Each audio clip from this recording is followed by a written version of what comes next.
হ্যাঁ, একটা frying pan বসাই দিলাম।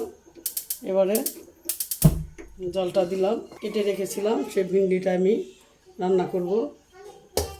আর এখানে হচ্ছে পেঁয়াজ কেটে রেখেছি আর মরিচ কেটে রেখেছি। এটা একটু কড়াইটা গরম হলে আমি দিয়ে দিব,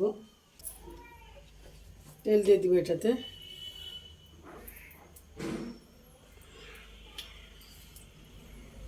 কাটা পেঁয়াজগুলো দিয়ে দিচ্ছি।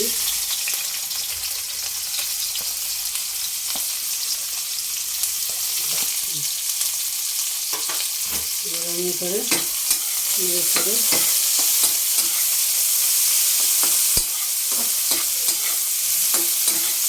বেশি ভাজা ভাজা করবো না, হালকা একটু নেড়ে চেড়ে একটু খালি মিশিয়ে নিব। তারপরে আমি এবারে দিয়ে দিব এই আদা জিরা রসুন বাটা একসঙ্গে।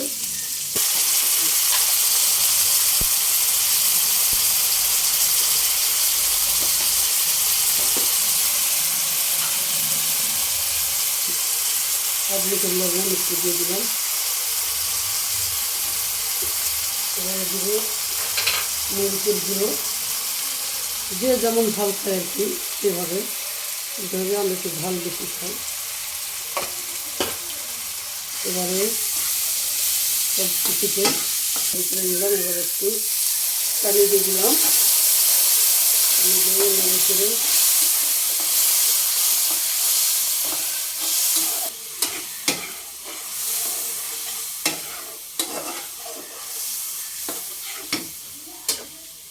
চিংড়ি মাছটা ধুয়ে রেখেছি।